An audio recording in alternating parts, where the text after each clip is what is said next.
Hi, everybody. My name is Neil Thompson. I'm the founder of Teach the Geek. It's an online platform for science and engineering professionals. The first offering of the platform is a public speaking course called Teach the Geek to Speak. To learn more about it, you can go to teachthegeek.com. Again, that's teachthegeek.com. Today, my guest is Diane Festa, and she's a civil engineer by training, and for many years, she worked as a consultant, but now she coaches women in engineering and other traditionally male-dominated fields.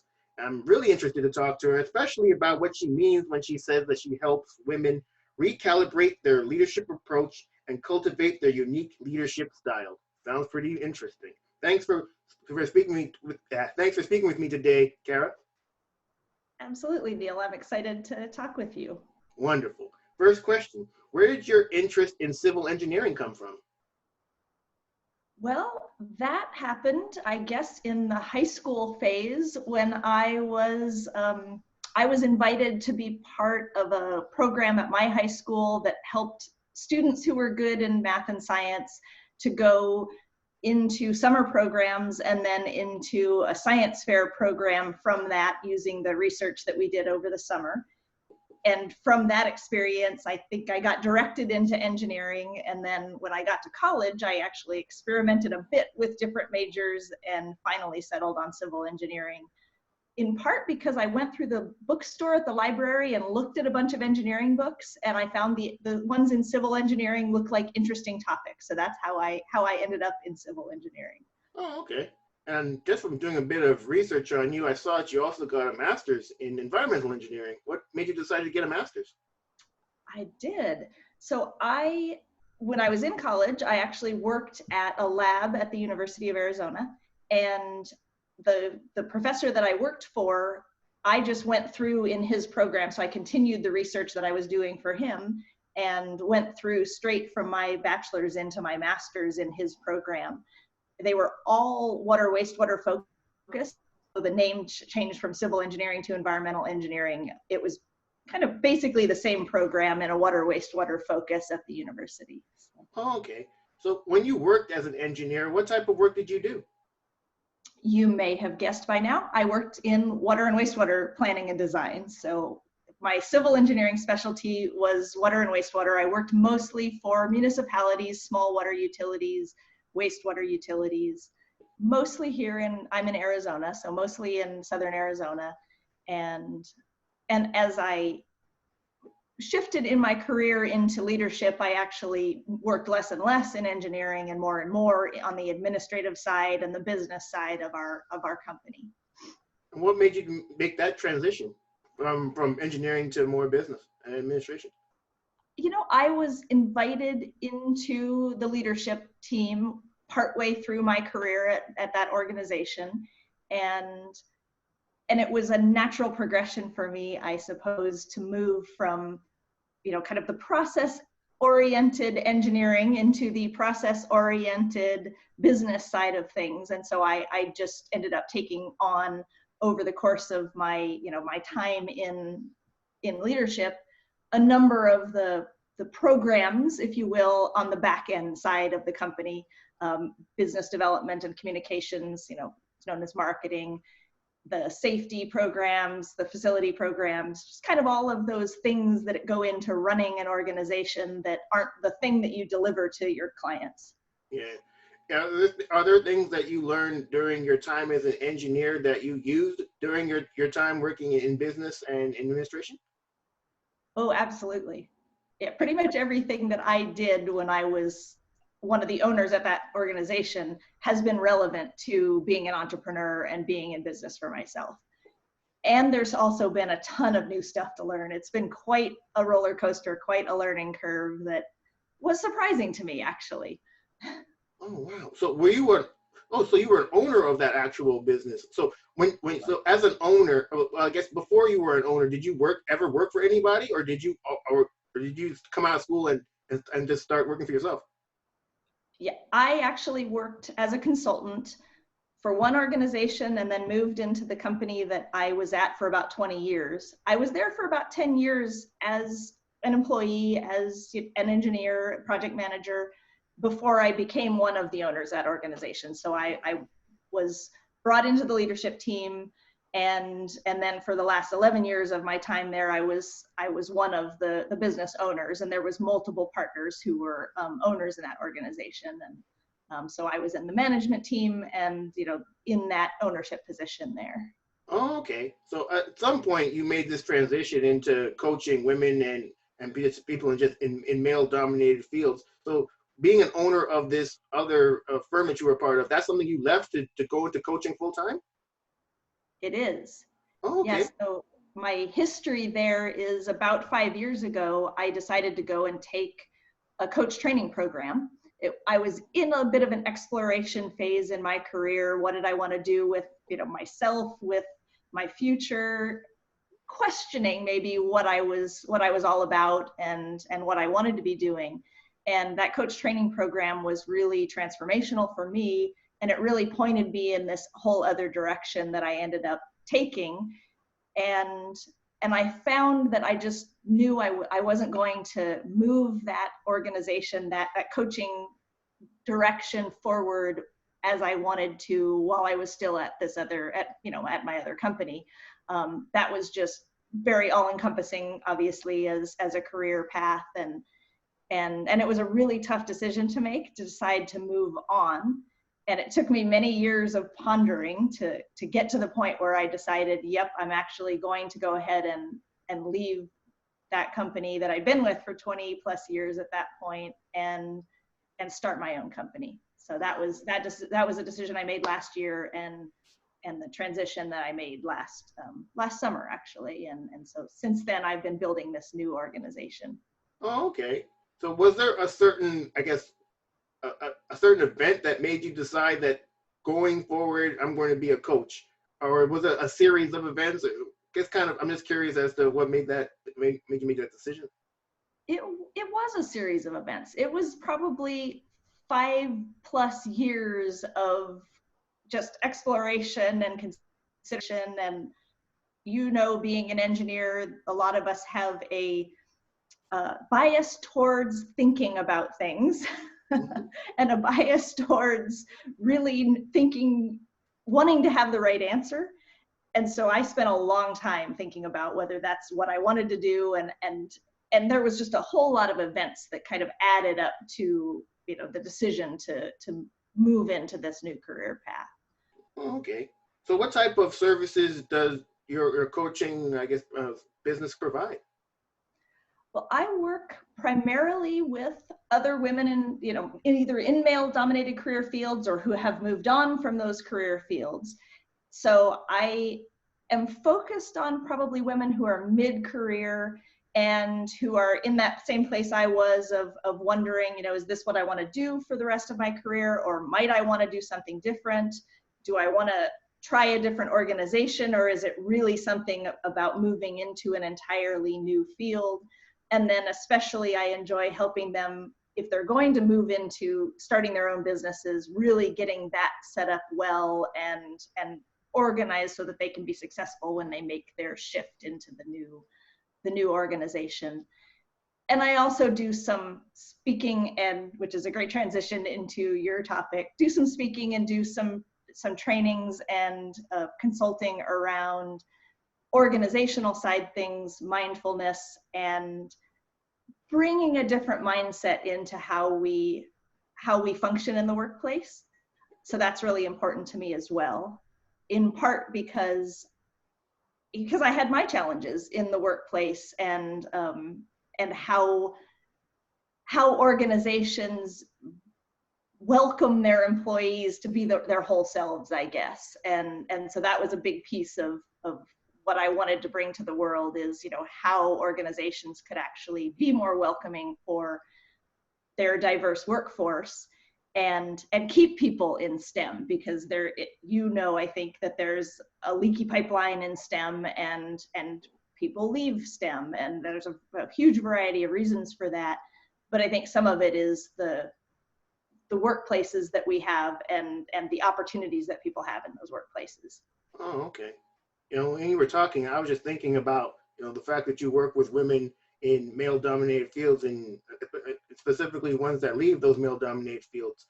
And do you have any ideas on reasons they would leave those male-dominated fields, are they different reasons than them leaving female-dominated fields? Well, my experience is mostly in the STEM careers, so I can speak more to those. A number of my clients have just gotten to the point in their careers where they've gotten more responsibility and they've gotten more work to do, and they've gotten to a point where it was maybe the what they were getting from their career just in terms of them as a human being was not commensurate with the level of stress that they were experiencing and the responsibility that they had to take on. And and that has there's a lot of elements of that. But I found that a lot of women in that mid-career phase do start to question, is this really worth it? Is this really what I want to do for the next 20 years of my life? Or do I want to go do something that actually, gives me something kind of in my heart and soul, as well as keeping my mind active and excited about what I do? And so there's definitely that shift that I think happens for people in midway through their career, where they start to look back and then they start to look forward, and then they kind of question, like, is this really it for me? Or am I going to do something else with the second half of my career? Interesting.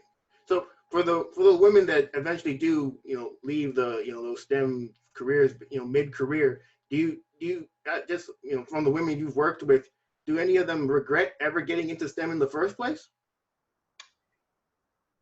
I'm not sure that I would say I've seen regret so much as just, almost like I'm grateful for what I experienced, the things I got to do in my career, and now I'm at a point where I want to look at something else. So there's definitely gratitude for the experiences and for the the livelihood that created, and also this other thing of what else is out there, and and who am I in my wholeness as a person, that maybe that career is is not ever going to speak to. So yeah, maybe not regret, but certainly readiness to move into something else. Oh, okay. So the women that you've worked with, at least if they had to go back, they wouldn't say I wouldn't have gotten into STEM in the first place. It's just I got to this point and now I just want to do something else outside of STEM. Is that common that women get to a point and then want to leave STEM, or is that more of a minority of women? I don't know statistics on that exactly, but I do know that there are a lot of statistics that show that a lot more women leave STEM than men, and there's a huge variety of reasons for that. And yeah, that's a really amazing conversation, just why that is, and what are they doing when they leave. But it is something like 1 in 10 men move on in their first X number of years, and 1 in 4 women. And that's noteworthy, right? That's statistically significant. So there's something going on there that's worth looking at. Yeah, for sure. So another thing I really wanted to ask you about is, when I mentioned in the intro that you help women recalibrate their leadership approach and cultivate their unique leadership style. So when I think about leadership, I think about the people that you're actually leading, and you have to lead them in a way that they want to be led. So do you believe that, say for instance, a woman is leading a group of men? Is she going to lead them? Is she going to lead them differently than a man would lead those men, just based on the fact that both people are leading men? That's a great question. And I think what I'm pointing to with my work is really being your own authentic self, and however that shows up, and not feeling like you have to show up in a certain way to fit in, or to meet a set of criteria that maybe just isn't you naturally, but that's what's expected, and that's what you're given to fit into, if you will. And that can be really challenging for people. And sometimes you don't even realize you're doing it until you look backwards and think about all the role models I had acted in this way, and so I just learned that that's how a leader acts.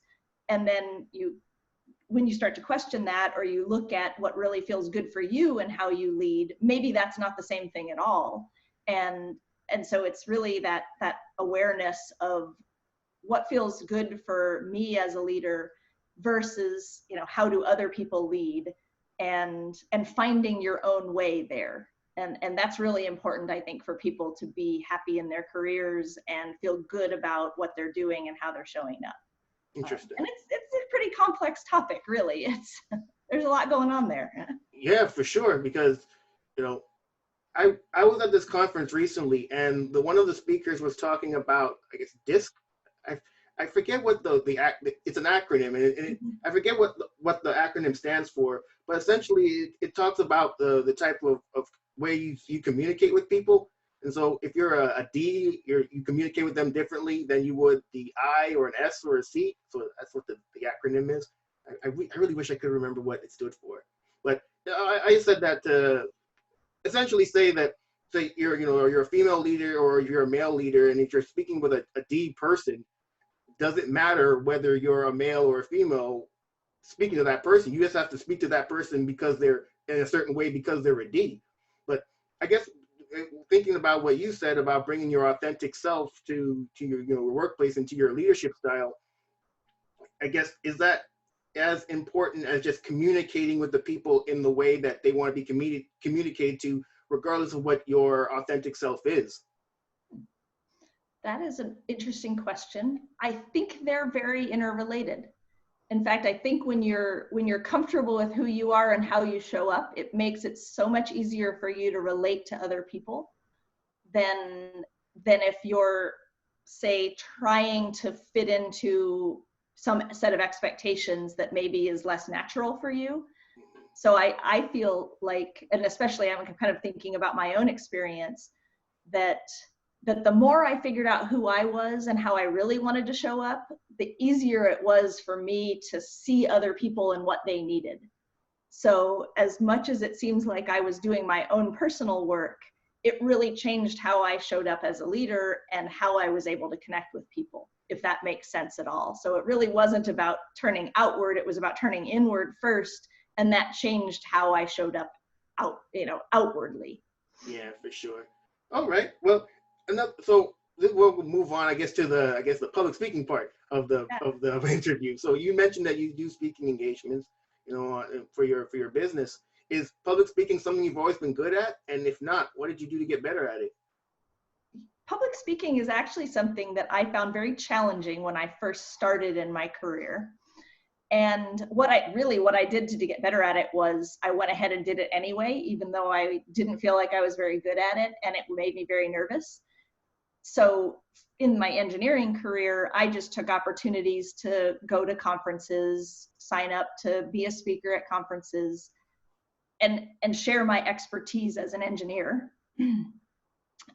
And just by doing that over and over again, I got much more comfortable with being a speaker, being up in front of audiences. And some of that comes with experience, it comes with practice, it comes with knowing your subject matter really well, which comes with being in a career for a while. Really what was very interesting to me was when I started in this new career, it was a very different type of topic. So I was very used to speaking on engineering topics, on technical topics. And of course, in that realm, I was an expert. I knew my field. And when I moved into this, kind of more human side of things and talking about mindfulness and talking about who we are and how we show up, that was new.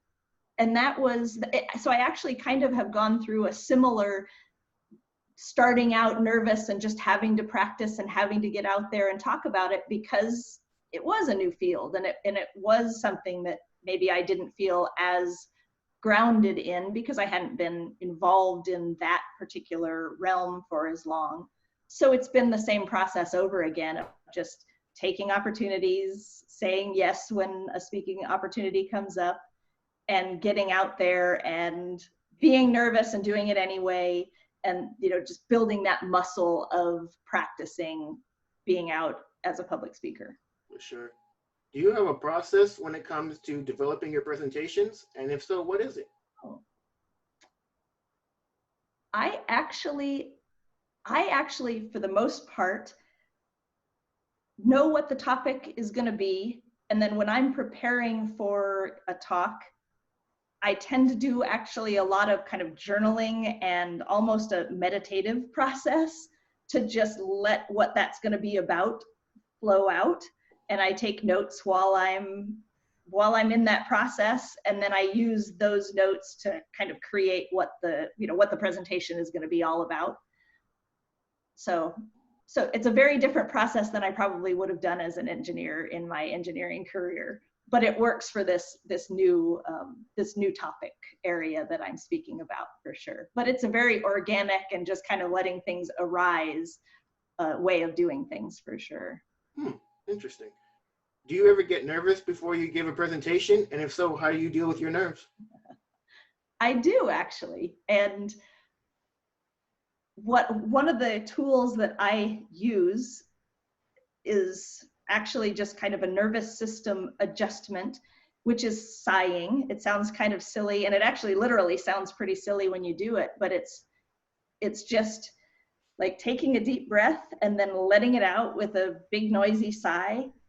And that actually helps to bring what they call your parasympathetic nervous system online. So it brings that nervous system that is the opposite of your fight and flight. So a lot of times when you're going into something that's scary, like a public speaking engagement or anything else that makes you nervous, you're really up in, that fight or flight instinct. And getting out of that and getting back into kind of your centered, grounded self is really key to letting all of that brain hijack kind of thing go. And so sighing or deep breathing is really a good way to do that, because it does bring that other part of your nervous system online and helps calm you and settle. And so doing that with a combination of kind of dropping in and actually feeling my physical body, so that I actually know that I am not just a head here that's, running and thinking and stressed out and worried, but being in my wholeness as a person actually really gets me ready for being out there in front of an audience, or even doing something like a podcast interview. Okay. Well, besides taking notes and journaling your thoughts, maybe even having some sort of meditative process when preparing a presentation, and then dealing with nerves by sighing, are there any other tips that you could offer that would help someone prepare and deliver an effective presentation? I feel like mindfulness in general is such a good tool for so many things. So I really work a lot with my clients on various mindfulness approaches and practices, because those give us so much more access to what's actually going on for us. If we're not in that state of really being attentive to what's happening, we're just going through life pretty much on autopilot, not really aware of why something maybe is coming up and bothering, or some emotion comes up and we don't really know why. So that background, like base level mindfulness practice, I feel is really important, just for being in a place where then you can notice these things, you can inquire into them, you can really look at the situation and feel into the situation in a very different way than if you're just reacting to what's going on and kind of moving through without the benefit of being able to take that pause and really step back and see what's going on. Yeah, mindfulness is important, and it's not something that I've ever really thought about in any great detail. But I guess with the work that you're doing, I'm sure you're helping your clients with just being more, I guess, in tune to their feelings, I suppose. And that is a huge part of it. Yep, absolutely. Yeah. So is there anything else that you'd like people to know about the things you're working on? Yeah, I would love, just in general, if I can put it out there, I'm pretty active on social media. That's how we connected on LinkedIn. I would love to connect with people on LinkedIn, on Facebook. and have them visit my website, which is caradiane.com. I'm trying to think what I have going on right now. I'll probably be putting some content out there about some programs that I'm working on around business ownership and the back end side of things, the things that you need to think about as you go into business for yourself. So that would be a good thing for people to connect with me about, as well as just I put a lot of content out there about kind of how I'm living my life and the things that I feel like would be useful to people. So hopefully that will be useful to some of your listeners. Wonderful. So the best way to get in touch with you is through your website, caradiane.com? That would work great. Wonderful. Everybody, that marks the end of Teach the Geek interviews. My name is Neil Thompson. I am the founder of Teach the Geek. It's an online platform for science and engineering professionals.